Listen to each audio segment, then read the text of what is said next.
꿈.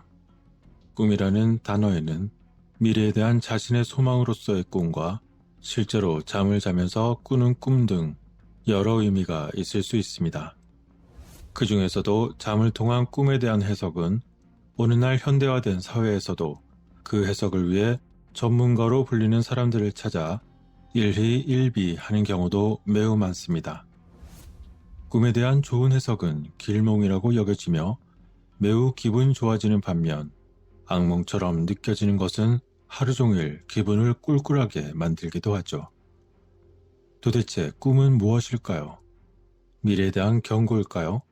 아니면 단순한 객꿈이라고 말할 만한 아무것도 아닌 것일까요? 그렇다면 고대인들은 당시 그들의 꿈을 어떻게 바라보았을까요? 꿈에 대한 고대 해석은 비문이나 문학 등은 물론 메소포타미아와 이집트의 초기 문명에서도 잘 나타납니다. 따라서 당시 그들의 꿈이 정부, 종교 및 일상생활에서 매우 중요한 역할을 했음을 보여줍니다. 초기 문명에서는 꿈이 무엇인지에 대한 다양한 생각이 있었음에도 불구하고 항상 꿈에 대하여 매우 중요한 가치를 부여하는 것처럼 보였습니다. 게다가 꿈은 특히 정신세계에서 신들 또는 다른 강력한 존재들로부터 메시지를 전달받는 매우 중요한 하나의 관문으로 여겨졌습니다. 그리고 그 꿈에 대한 해석은 부족의 장로 또는 공동체의 족장이나 제사장 그리고 사제 및 무당과 같은 이런 일에 많은 경험이 있는 사람들의 주된 업무였습니다.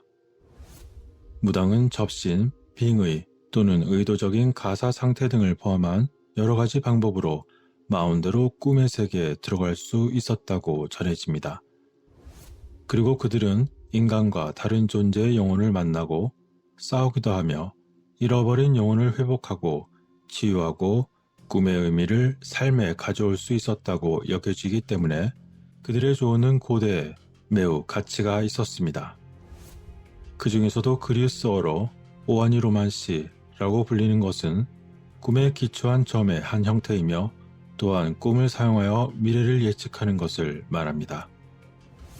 이러한 일에 쓰이기도 했던 오아니로이엔 약물은 꿈이라는 의미의 오아니로스와 창조의 뜻을 지닌 옌의 합성어로서 꿈과 같은 의식 상태를 생성하거나 향상시키는 물질이었습니다. 이러한 형태의 점술은 세계의 많은 지역에서 행해졌고 오늘날까지도 계속되고 있습니다.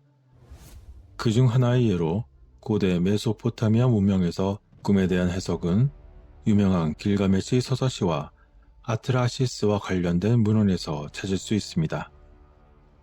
수천 년 전의 점토 유물인 길가메시 꿈의 서판에 등장하는 고대 메소포타미아 서사시에서 영웅 길가메시는 친구 엔키두의 도착을 예언하는 두 가지 꿈을 꾸었습니다. 그리고 길가메시는 꿈에서 하늘에서 도끼가 떨어지는 것을 보았습니다. 도끼 주위에 모여있는 사람들은 그것에 대해 경외로움을 느꼈고 길가메시는 도끼를 어머니 앞에 놓고 그것을 꼭 껴안았습니다. 그의 꿈에 대하여 그의 어머니 닌수는 곧 강력한 인물이 나타날 것을 의미하는 것으로 해석했습니다. 그 후 길가메시는 꿈의 해석처럼 강력한 자를 만나 그를 제압하려고 했지만 실패하였고 그들은 결국 가까운 친구가 되어 함께 위대한 일을 도모하였는데 그가 바로 친구 엔키두였습니다. 그리고 운명에 대한 경고로서의 꿈은 엔키두도 꾸었는데 엔키두는 하늘의 황소와 네 발로 걷는 괴물이며 엘릴의 명령으로 삼나무 숲을 지키는 임무를 맡았던 숲의 강아지인 후아와를 죽이는 데 관여한 것에 대한 처벌로서 신들이 그를 죽이기로 결정하는 꿈을 꾸었습니다. 그리고 또한 엔키두 자신이 붙잡혀서 지하세계로 내려가는 꿈을 꾸었는데 그 일부는 다음처럼 묘사되었습니다. 그는 나 엔키두를 붙잡고 지하세계 에르칼라의 신이 사는 어두운 집으로 데려갔다. 들어가는 사람이 다시는 떠나갈 수 없는 집으로. 여행이 편도뿐인 길 위에서 머무는 자들에게 빛이 없는 집이요. 먼지는 그들의 음식이며 흙이 그들의 양식인 곳이니라 라고 말이죠. 그리고는 그가 꾼 꿈에 따라 엔키두는 병에 걸리고 결국 죽게 되는데 그 표현은 다음처럼 묘사되었습니다. 그가 꿈을 본 날부터 그의 힘은 끝났다. 엔키두는 첫날 그곳에 누워 있었고 그 다음 이틀째에 그의 병이 더 나빠지고 그의 살은 더 약해졌다 라고 말이죠. 이 외에도 여러 꿈에 대한 이야기가 나오는데 고대 메소포타미아의 문헌에서 꿈은 여러 가지 기능을 수행하는 것으로 묘사되었습니다. 이들 중 가장 흔한 것은 그들에게 닥쳐올 임박한 운명을 예언하는 수단으로서 꿈을 사용하는 것처럼 보였습니다. 대홍수에 대한 아트라시스의 이야기에서 그 이야기의 제목이자 지나치게 현명하다는 의미의 이름을 지녔던 아트라하시스는 그의 꿈에서 파괴적인 홍수에 대해 경고를 받습니다. 이 이야기에서 그의 꿈은 신들이 그에게 일부러 알려주기 위해 전하는 메시지처럼 보였습니다. 또한 그 내용의 일부분에서는 아트라시스가 에아에게 선물을 제공하여 그가 신으로부터 꿈을 제공받을 수 있도록 한 것처럼 보였는데 그 내용의 일부는 다음과 같이 이야기하고 있습니다. 농경지의 물이 그것을 가져오기를, 강이 그것을 가져오기를, 나의 주인 에아 앞에 선물이 놓일 수 있기를, 그것을 보고 나의 주인 에아가 나를 생각하기를, 그래서 나는 밤에 꿈으로 볼 수 있다 라고 말이죠. 한편 고대 메소포타미아에서 불길한 메시지를 담고 있는 꿈에 대한 또 다른 예는 두무지드의 꿈으로 알려진 기록에서 찾을 수 있습니다. 이 꿈에서 대홍수 이전에 살았던 전설적인 왕인 드무지드는 자신의 죽음을 봅니다. 엔키두와는 달리 드무지드의 꿈은 더 많은 은유로 가득 차 있었고 그 왕은 꿈에 대한 해석을 위해 여동생 게스팅하나를 불러야 했습니다. 드무지드의 꿈은 이렇게 묘사됩니다. 내 꿈에서 골풀이 나를 위해 솟아올랐고 골풀이 나를 위해 계속 자라고 있었다. 쌍둥이 갈대 하나가 나를 향해 고개를 흔들고 있었고 하나는 나와 분리되고 있었다. 숲속의 키 큰 나무들이 내 위로 함께 솟아올랐다. 나를 위한 내 신성한 화로 위에 물이 부어졌고 나의 성스러운 덮개가 없어졌으며 나의 거룩한 술잔이 그것이 걸려있던 못에서 뜯어지고 나의 목자의 지팡이가 사라졌다.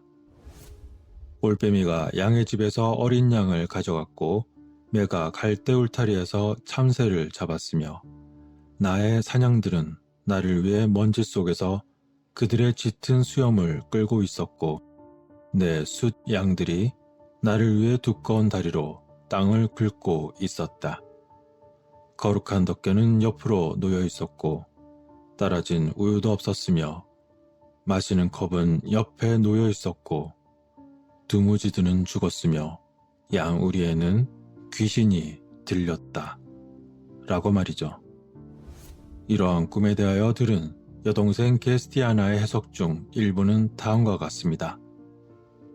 골풀들이 너의 주위에서 솟아오르고 계속 자라고 있었던 것은 너를 노리기 위해 성장하던 도적들이 매복하다 너를 향해 치고 올라오는 것이다.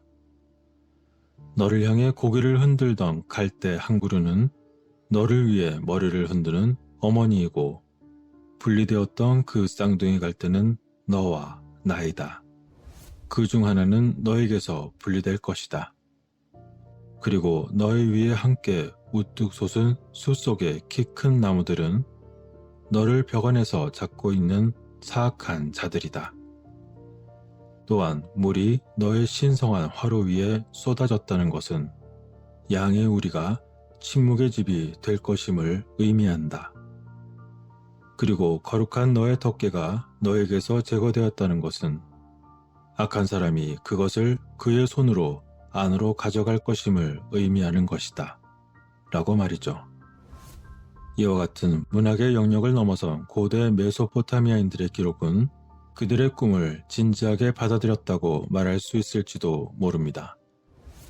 그들의 꿈에 대한 해석 중 가장 잘 알려진 것 중 하나에는 니네베에 있는 아수르 왕 아슈르바니팔의 도서관에서 발견된 점토판에서 알 수 있는데, 예를 들어 사람이 반복적으로 도망치는 꿈의 해석은 자신이 소유한 모든 것을 잃게 될 것이라는 의미라고 해석한 것이죠. 이처럼 꿈에 기초한 점의 한 형태이며, 또한 꿈을 사용하여 미래를 예측하는 오하니 로만시는 당시의 고대 메소포타미아에서 사람의 삶에 막대한 영향을 미쳤던 것으로 보였습니다. 메소포타미아의 고대 왕들도 꿈을 항상 점을 치는데 매우 중요한 것으로 여겨져서 꿈에 대하여 매우 세심한 주의를 기울였습니다.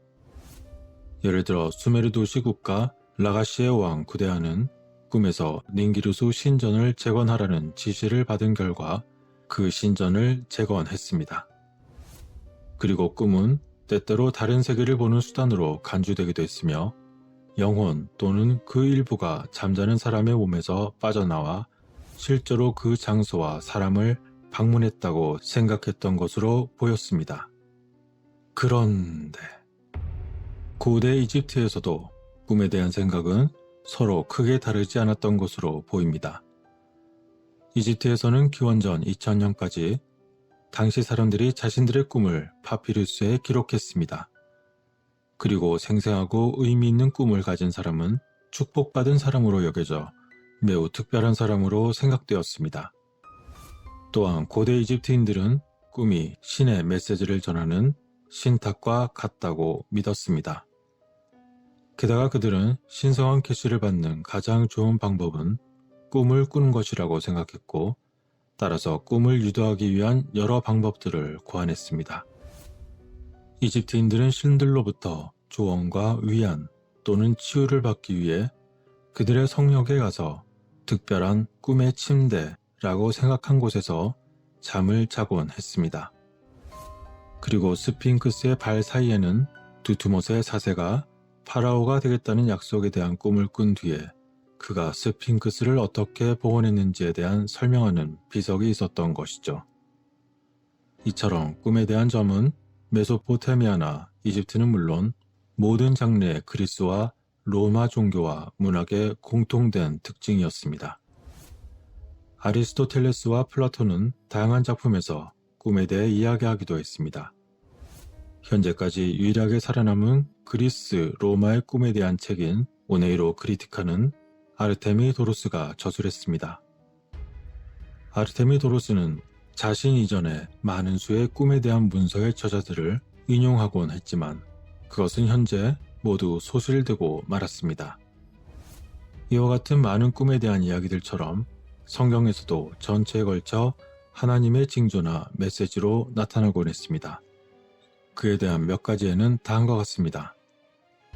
하나님은 아브라함이 깊은 잠에 빠져있는 동안 그에게 말씀하셨고, 야곱은 하늘로 올라가는 사다리를 꿈꿨습니다. 요셉은 장래의 성공에 대한 꿈을 꾸었고, 솔로몬은 꿈에서 하나님과 대화했습니다. 다니엘은 꿈을 해석했고, 요셉은 마리아와 약혼했을 때 마리아를 아내로 맞이하는 것을 두려워하지 말라 라는 말을 들었습니다. 그리고 동방 박사는 꿈에서 헤롯이 집으로 돌아가는 길에 피하라는 말을 들었으며, 마리아의 남편이 된 요셉은 마리아와 예수와 함께 이집트로 배신하라는 지시를 받았습니다. 그리고 빌라도의 아내가 꿈에 예수님 때문에 괴로워했으며 바울이 마게도냐로 가라는 말을 들었습니다. 그리고 사도 베드로는 사도행전에서 요엘이 작성했다고 전해지는 구약 성경의 하나로 보기도 하는 요엘서를 인용하여 지금 부어진 성령으로 말미암아 너희 늙은이는 꿈을 꾸리라 라고 말했습니다. 이렇게 동서고금을 막론하고 꿈에 대한 인간의 다양한 해석은 그 유래가 매우 깊습니다. 한 번도 가지 못한 곳을 경험한다든지 알지도 못하는 사람들이나 말도 안 되는 처음 겪어보는 상황들이 등장하는 꿈의 세계는 아마 여러분들도 한 번쯤은 누구나 겪어보셨을 거로 생각됩니다.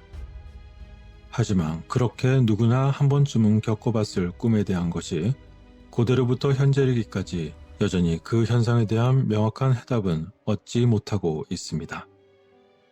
과연 인류에게 있어서 꿈이란 어떤 의미인 것일까요?